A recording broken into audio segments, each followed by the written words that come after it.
The Feast of Jalál. Glory.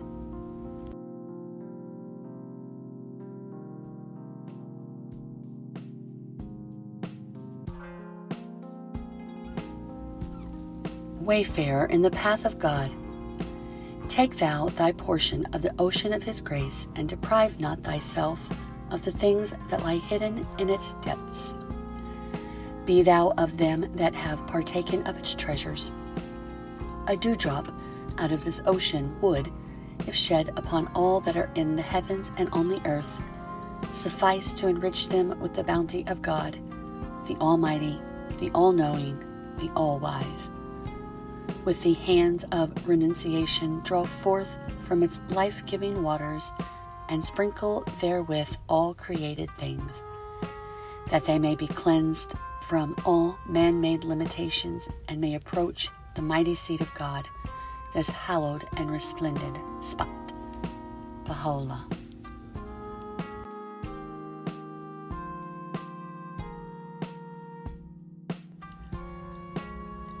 The whole duty of man in this day is to attain that share of the flood of grace which God poureth forth for him.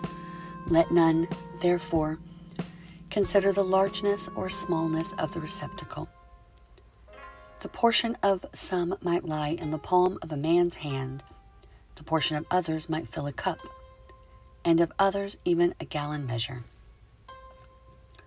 True reliance is for the servant to pursue his profession and calling in this world, to hold fast unto the Lord, to seek not but his grace, inasmuch as in his hands is the destiny of all his servants.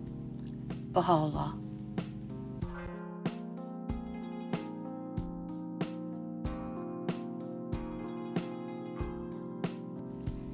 These gifts are inherent in man himself.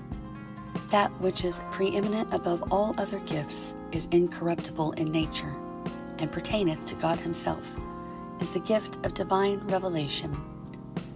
Every bounty conferred by the Creator upon man, be it material or spiritual, is subservient unto this.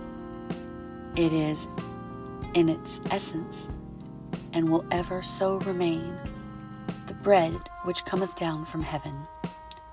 It is God's supreme testimony, the clearest evidence of his truth, the sign of his consummate bounty, the token of his all-encompassing mercy, the proof of his most loving providence, the symbol of his most perfect grace. He hath indeed partaken of this highest gift of God, who hath recognized his manifestation in this day. Baha'u'llah.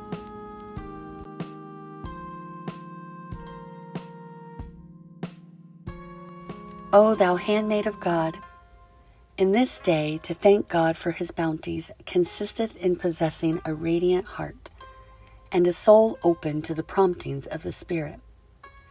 This is the essence of thanksgiving. Regarding one's lack of capacity and one's undeserving on this day of resurrection, this does not cause one to be shut out from gifts and bounties, for this is not the day of justice, but the day of grace.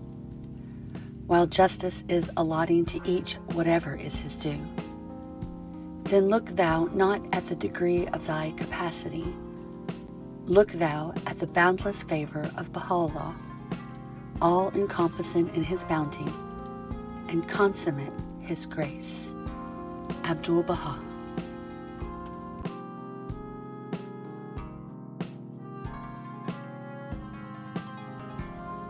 Wherefore, be thankful to God for having strengthened thee to aid his cause, for having made the flowers of knowledge and understanding to spring forth in the garden of thine heart. Thus hath his grace encompassed thee, and encompassed the whole of creation. Beware lest thou allow anything whatsoever to grieve thee. Rid thyself of all attachment to the vain illusions of men, and cast behind thy back the idle and subtle disputations of them that are veiled from God. Proclaim, then, that which the most great Spirit will inspire thee to utter in the service of the cause of thy Lord, that thou mayest stir up the souls of all men and incline their hearts unto this most blessed and all glorious court. Baha'u'llah.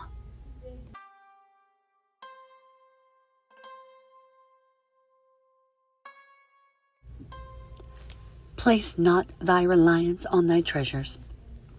Put thy whole confidence in the grace of God, thy Lord. Let him be thy trust in whatever thou doest, and be of them that have submitted themselves to his will. Let him be thy helper, and enrich thyself with his treasures.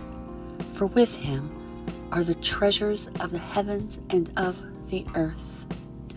He bestoweth them upon whom he will, and from whom he will he withholdeth them. There is none other God but him, the all-possessing, the all-praised.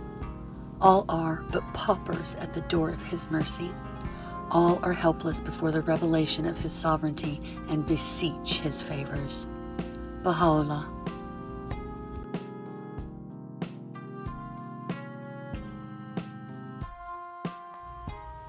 That which hath been in existence had existed before, but not in the form thou seest today. The world of existence came into being through the heat generated from the interaction between the active force and that which is its recipient. These two are the same, yet they are different. Thus doth the great announcement inform thee about this glorious structure.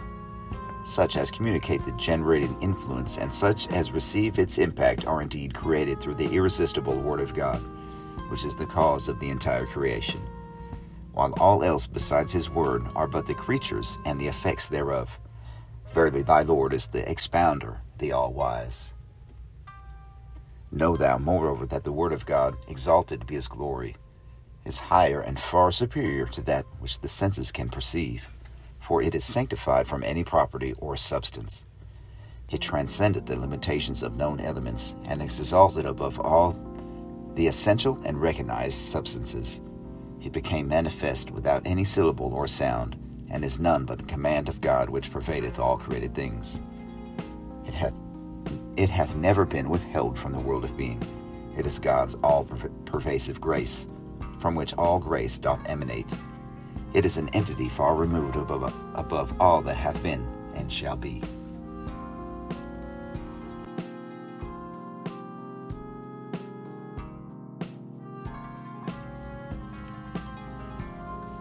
Think ye at all times of rendering some service to every member of the human race. Pay ye no heed to aversion and rejection, to disdain, hostility, injustice.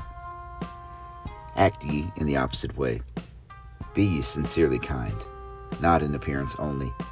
Let each one of God's loved ones center his attention on this, to be the Lord's mercy to man, to be the Lord's grace. Let him do some good to every person whose path he crosseth, and be of some benefit to him. Let him improve the character of each and all, and reorient the minds of men. In this way the light of divine guidance will shine forth, and the blessings of God will cradle all mankind. For love is light, no matter in what abode it dwelleth, and hate is darkness, no matter where it may make its nest. O friends of God, that the hidden mystery may stand revealed, and the sacred essence of all things may be disclosed, strive ye to banish that darkness forever and ever.